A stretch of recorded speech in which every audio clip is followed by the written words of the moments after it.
kwa moyo wa unyenyekevu, lakini pia kwa moyo wa heshima. Amen. Mara nyingi unaona kwamba tunapomwelekea Mungu tunaanza kumwambia matatizo, lakini tunasahau kumwabudu Mungu, ambalo ndio tukio kubwa mbele za Mungu. Tunasahau kutoa ibada mbele za Mungu, tunaanza kumwambia Mungu nisaidie, Mungu angalia hiki, Mungu angalia hiki, angalia kazi, angalia biashara yangu, angalia hiki. Hapo hujamwabudu Mungu, umemweleza matatizo. Bwana Yesu asifiwe. Amen. Kweli kabisa unapita kwenye matatizo.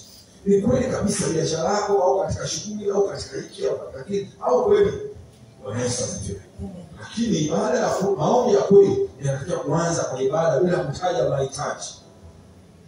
Bwana Yesu asifiwe. Amen. Lakini pia tunaitwa kumwabudu Mungu kwa moyo wa unyenyekevu na heshima, tukitambua ukuu, utakatifu na uaminifu wa Mungu.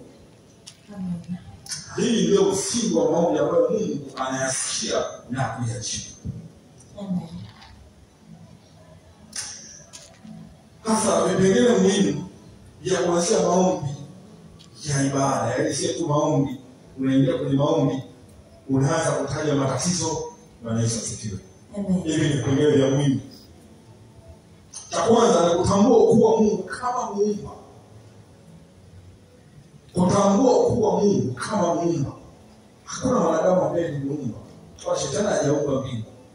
Hakuna. Kwa hiyo unapoanza maombi kwa kutambua kwamba Mungu ndiye muumba mbingu na nchi, mwenye nguvu, hekima na mamlaka zote, moyo unajawa na hofu na heshima. Utamwendea Mungu kwa hofu, utamwendea Mungu kwa heshima, utamwendea Mungu kwa unyenyekevu. Na Yesu asifiwe. Amen. Tusome Zaburi ya 95, tumeshasoma. 95 mstari wa 6 inasema, njooni tusujudu, tupige magoti, tuabudu mbele za Bwana aliyetuumba. Tunaona hapa Zaburi inaonyesha kwamba ibada ya kweli msingi wa maombi. Kumwabudu Mungu ni kujitambua kuwa yuko juu, ni zaidi ya kila kitu. Amen.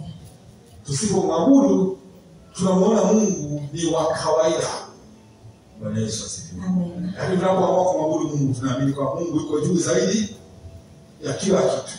Bwana Yesu asifiwe. Amen. Lakini pia tunatambua utakatifu wa jina la Mungu. Bwana Yesu asifiwe. Amen. Maombi mwanza kwa kulitukuza jina la Mungu. Utambua kuwa jina lake ni takatifu na linastahili heshima isiyolinganishwa Amen. na chochote na yeyote na mfalme yeyote. Bwana Yesu asifiwe. Amen. Tumesoma ile Mathayo 6:9 tuliyorudia. Basi mnapoomba semeni, Baba yetu uliye mbinguni, jina lako litukuzwe. Hapo Yesu anatufundisha kuanzia maombi kwa kuenzi jina la Mungu kabla ya kuleta mahitaji. Tunapoanza kuomba ghafla tunaingia kwenye mahitaji. Bwana hiki, angalia hiki, Bwana tazama hiki, Bwana tazama hiki. Bwana Yesu asifiwe. Hata kama umeomba kwa muda mrefu na katika tatizo umelipitia, anza kwanza kumwomba Mungu. Amen. Lakini pia kubali uwepo wa Mungu kama msimamizi wa kila kitu. Tunapokubali uwepo wa Mungu kama msimamizi wa kila kitu, kwa tunaanza kumkiri Mungu ndiye anayetawala na kuendesha kila jambo katika ulimwengu. Amen. Tuna viongozi wetu, tuna marais katika nchi tofauti, tuna viongozi katika kila eneo, mawaziri wakuu. Bwana Yesu asifiwe.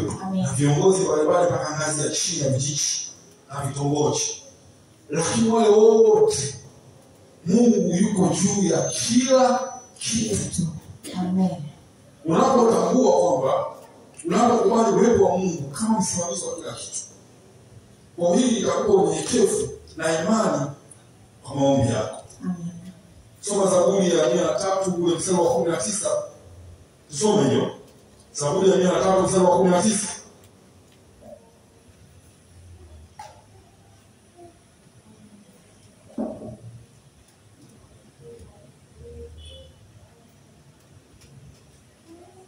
Zaburi ya 103 mstari wa 19 soma. Bwana ameweka kiti chake cha enzi mbinguni, na ufalme wake unavitawala vitu vyote. Amen. Kwa hiyo inatufundisha kumtambua Mungu kama mfalme wa maisha yetu na wa ulimwengu wote. Kwa maombi ambayo Mungu anayasikia na kuyaishi ni yale ambayo yanaanza kwa ibada.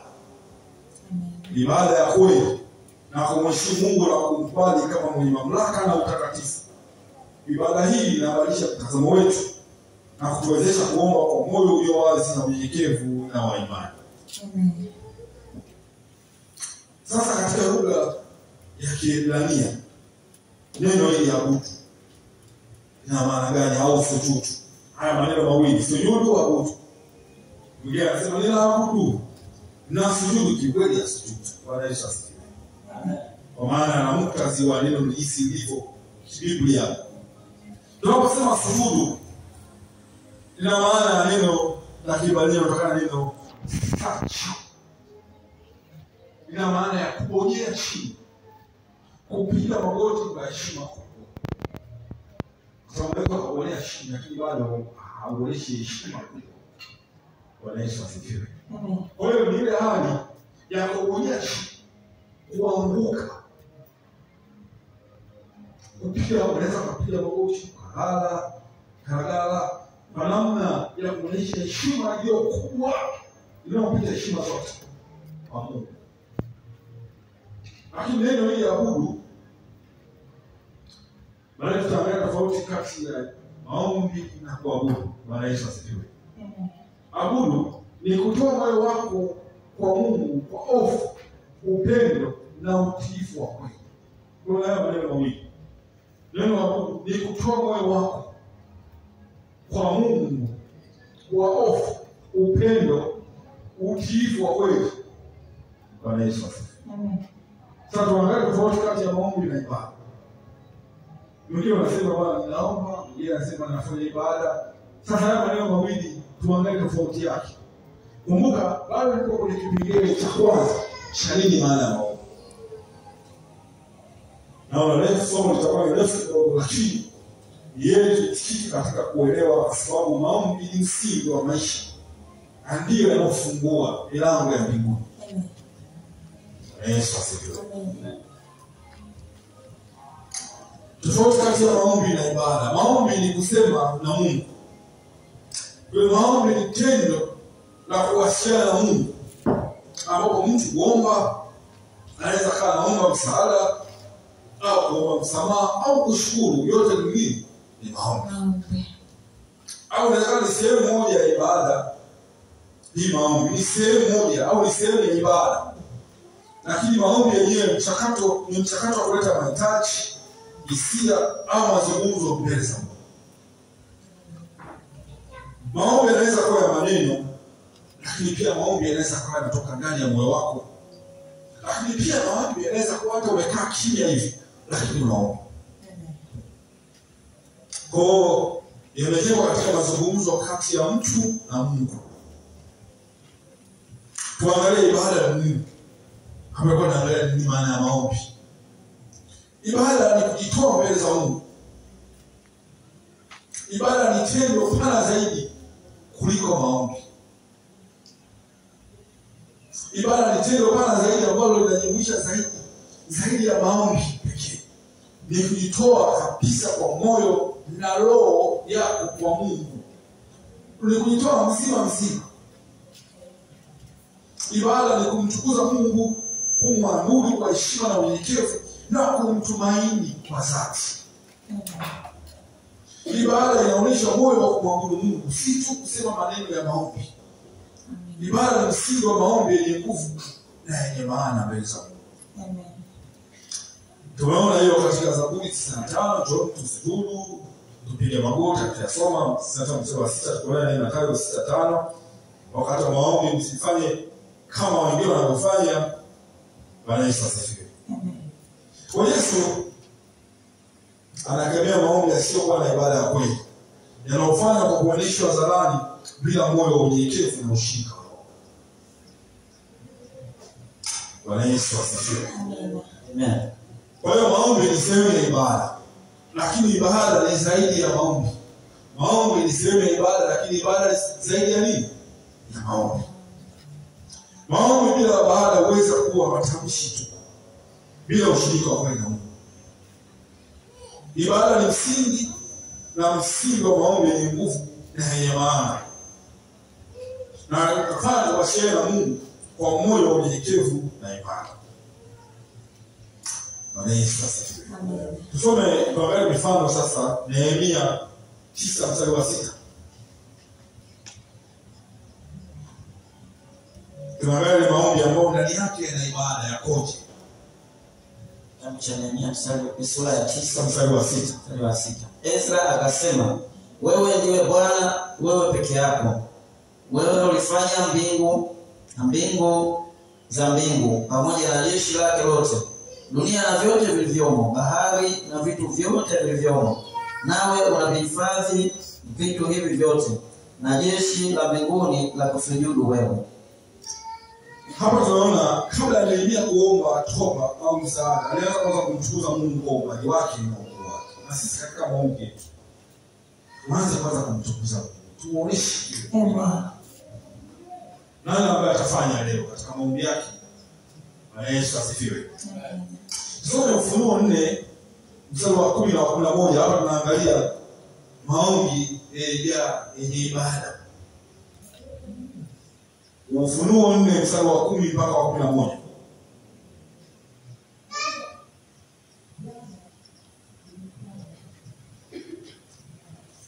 Sura ya 4 mstari wa 10 mpaka wa 11. Ndipo hao wazee 24 huanguka mbele zake yeye akitie juu ya kile kiti cha enzi, nao humsujudia yeye aliye hai hata milele na milele. Nao uzitupa taji zao mbele za kile kiti cha enzi, wakisema, umestahili wewe Bwana wetu na Mungu wetu kupokea utukufu na heshima na uwezo, kwa kuwa wewe ndiwe uliyeviumba vitu vyote, na kwa sababu ya mapenzi yako vilikuwako navyo vikaumbwa. Wakaanguka mbele zake yeye akitii juu ya kile kiti cha enzi. Kumbuka hawa ni wenye nguvu kuliko sisi. Wazee 24, wazee wenye uhai wanne, ni wana nguvu kuliko, lakini angalia wakaanguka mbele na sisi. Hii inakuwa mfano wa ibada ya mbinguni ambao wanaonyesha kwa maombi yetu yanapaswa kufanana na ibada ya mbinguni. Hii tulisoma katika Ufunuo 4 mstari wa 10 na 11.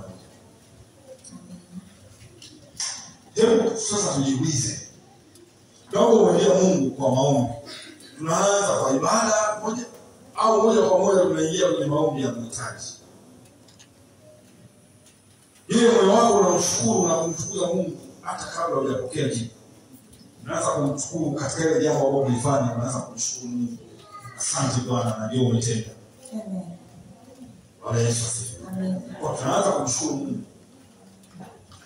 Tusome Zaburi ya 100 mstari wa 4. Zaburi ya 100 mstari wa 4.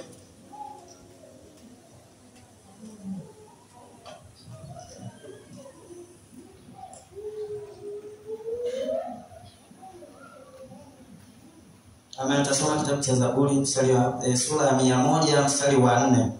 Ingieni malangoni mwake kwa kushukuru, nywani mwake kwa kusifu. Shukuruni, liimidini jina lake. Anasema ingieni mlangoni mwake kwa kushukuru na nywani mwake kwa sifa. Ndio maombi yetu, tunaanza kumshukuru Mungu kwa kuamini kwa Mungu ametenda. Kwa maombi ya kweli kwanza na ibada ya kweli. Na hii ndio inayofungulia lango la uwepo wa Mungu, ambapo roho zetu ushirikiana naye kwa heshima na furaha. Na Yesu asifiwe. Lakini pia tunamshukuru Mungu. Hapa tumeangalia nini kwa maana ya muktadha huo wa maombi, kwa maana ya Biblia, kibiblia. Bwana Yesu asifiwe. Amen. Amen. Kumshukuru Mungu. Tuangalie ile wa Filipi 4 mstari wa 6 na ile Zaburi ya 107 mstari wa 1. Filipi 4:6. 4:6. Msijisumbue kwa neno lolote, bali katika kila neno kwa kusali na kuomba pamoja na kushukuru haja zenu na zijulikane na Mungu. Hii inatufundisha kwamba katika maombi yetu si tu kwamba tunaomba mahitaji yetu, bali pia tunapaswa kuonyesha shukrani kwa Mungu kwa yote aliyotenda na pia na yale ambayo atakayowatenda baadaye. Amen. Bwana Yesu asifiwe. Amen. Amen. Zaburi ya 107 mstari wa kwanza. Mshukuruni Bwana kwa kuwa ni mwema, kwa maana fadhili zake ni za milele. Hii Zaburi inasisitiza shukrani kama mwendelezo wa kumheshimu Mungu. Kwa kuwa Mungu ni Mungu wa huruma na wema wake hauna kifani hauna mwisho. Bwana Yesu asifiwe. Amen. Kwa hiyo tunaposema kumshukuru Mungu, kwa shukrani ni sehemu muhimu sana ya maombi ya kweli. Maombi sio orodha ya mahitaji pekee. Maombi hayapaswi kuwa orodha tu ya kile tunachotaka au maelezo tunayopitia. Badala yake, maombi ya kweli yanajumuisha shukrani kwa kila jambo ambalo Mungu amefanya katika maisha yetu. Amen. Lakini pia matumaini ya kutambua kwamba Mungu atakuwa akitenda mema zaidi hata katika maisha yanayofuata. Amen. Kwa shukrani ni njia ya kuonyesha moyo wa kutambua wema wa Mungu na utawala wake unaoendelea katika maisha yetu. Amen. Bwana Yesu asifiwe. Amen. Lakini pia shukrani huonyesha imani thabiti. Pale tunapoamua kumshukuru Mungu, tunaonyesha kuwa tunamwamini Mungu ni mwema siku zote za maisha yetu. Amen. Hata wakati tunapopita katika changamoto, katika hali ngumu ya muda mrefu, lakini bado tunamwamini Mungu ni mwema. Amen.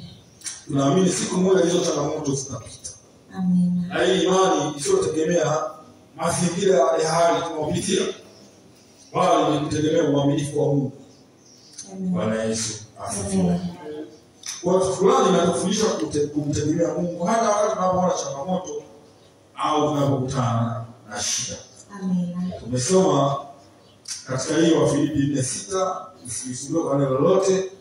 Lakini tumesoma Zaburi ya 107 mstari wa kwanza, kwa maana mshukuru Bwana kwa wema wake, kwa maana rehema zake ni za milele. Amen. Bwana Yesu asifiwe. Amen. Ndio songa mbele sana kwa dakika chache. Alafu kwa leo tutakuwa tayari.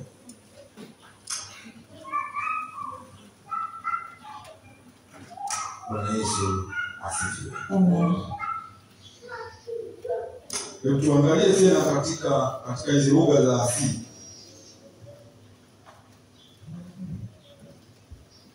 Bado tupo kwenye kipengele kile cha shukrani, kumshukuru Mungu. Kumshukuru Mungu. Katika neno la lugha za Kigiriki, neno linamaanisha kwamba eucharistia. Liko na maana kutokana na maneno mawili ya Kigiriki. Neno eu afu na charis. Neno eu ina maana ya zuri au vema. Lakini charis ina maana ya neema au baraka. Kwa tukiunganisha kwa pamoja neno eucharis ina maana kushukuru kwa moyo wote. Unapoendelea kuanza kushukuru, hakikisha kwamba unamshukuru Mungu kwa moyo wako wote. Au kumpongeza Mungu kwa wema wake na baraka zake katika maisha yako au maisha yetu. Amen. Kwa hiyo maombi ya shukrani ni sala yenye nguvu zaidi. Maombi yote yanapokuwa yanajumuisha shukrani, huwa yana nguvu zaidi kwa sababu yanajenga uhusiano na upendo wa Mungu. Na hii ni kwa sababu tu kwamba mtu anatambua kwamba shukrani ni kumtambua kwamba Mungu ndio mtoaji. Bwana Yesu asifiwe. Amen. Na ndiye aliyefanya. Amen. Bwana Yesu asifiwe. Amen. Na yeye pekee anastahili kuabudiwa na kuenziwa. Hakuna mwingine yeyote. Amen. Kwa hiyo sala yenye shukrani kwanza inaimarisha imani na kuleta amani ya moyoni. Na mtu anajua kuwa Mungu ni mwema na azidi kutenda mema katika maisha yetu. Amen. Bwana Yesu asifiwe. Amen. Bwana Yesu asifiwe. Amen. Tunaona katika ile Wakorintho 11 mstari wa 24 na 25. Wakorintho wa kwanza 11:24-25. Tuangalie neno shukrani kwa maana ya neno eucharistia kama shukrani. Kitabu cha Wakorintho kwanza 11:24-25. Amen. Naye akisha kushukuru akaumega akasema, huu ndio mwili wangu ulio kwa ajili yenu, fanyeni hivi kwa ukumbusho wangu. Na vivyo hivi baada ya kula akajitwaa kikombe akisema, kikombe hiki ni agano jipya katika damu yangu, fanyeni hivi kila mnywapo kwa ukumbusho wangu. Tukashia hapo, lakini hii neno akashukuru ni mfano wa ibada ya shukrani. Kwa shukrani huonesha kwanza ni kuridhika tu kwa hali tulionayo. Bwana Yesu asifiwe. Amen. Shukrani huonesha kuridhika kwa hali tulionayo, bali ni kutegemea msaada wa Mungu. Hata kama kuna kila kitu wakati wewe unadhani katika dunia hii, Bwana Yesu asifiwe, unakitamani ni kuwa nacho, hata kama kweli unacho kila kitu, lakini bado tunapaswa kusema kwamba haturidhiki, bado tunaendelea kumtegemea msaada wa Mungu. Bwana Yesu asifiwe. Amen. Lakini ni kutambua Mungu kama chanzo cha maisha yetu yote. Kwa shukrani inamaanisha haimaanishi tu kuridhika na hali tunayopitia, bali pia kutambua kwamba Mungu ndio chanzo cha kila jambo katika maisha yetu. Amen. Tunamshukuru kwa maisha, tunamshukuru kwa afya, tunamshukuru kwa familia, lakini pia tunamshukuru kwa kila baraka ya kiroho na ya kimwili. Amen. Yesu asifiwe. Amen. Amen. Lakini pia kutegemea msaada na neema zake. Shukrani huonesha kuwa tunamtegemea msaada wa Mungu endelevu, kwa sababu msaada wa Mungu haukomi. Msaada wa Mungu ni endelevu katika maisha yetu yote, na hii inatufundisha kuamini kuwa licha ya changamoto na matatizo, Mungu anatupa nguvu, hekima na uongozi na kuhitaji. Amen. Lakini pia shukrani ni kama ishara ya imani.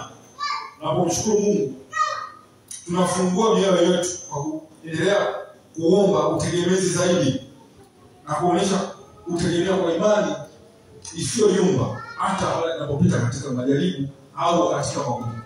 Bwana Yesu asifiwe. Amen. Tusome ile Zaburi ya 62 mstari wa 8. Zaburi ya 62 mstari wa 8. Zaburi 62 mstari wa 8. Enyi watu, mtumainini siku zote, ifunueni mioyo yenu mbele zake. Mungu ndiye kimbilio letu. So pia Yakobo 1:17.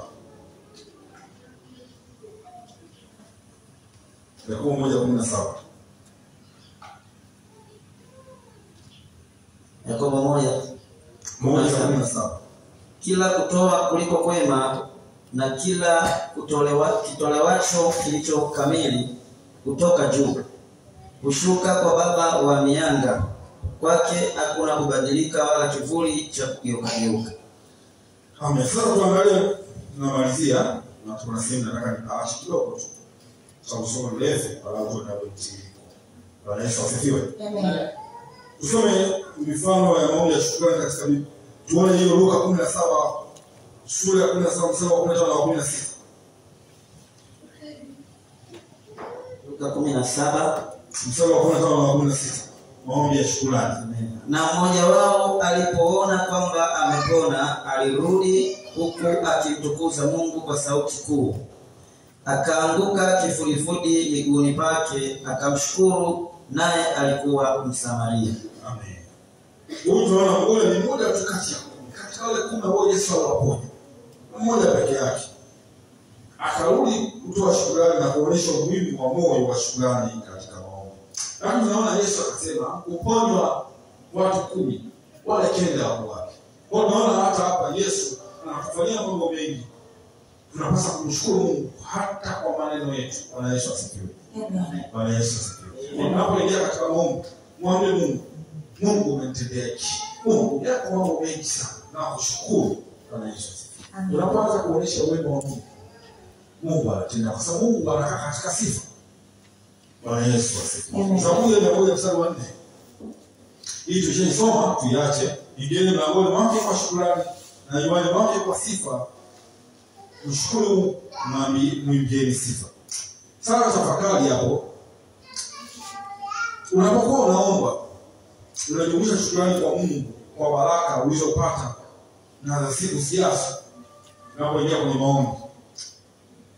Tunamwendea Mungu kwa shukrani kwa baraka tulizopata na si ambazo tunazitazamia siku za mbele. Amen. Yesu asifiwe. Tunafanya hivyo.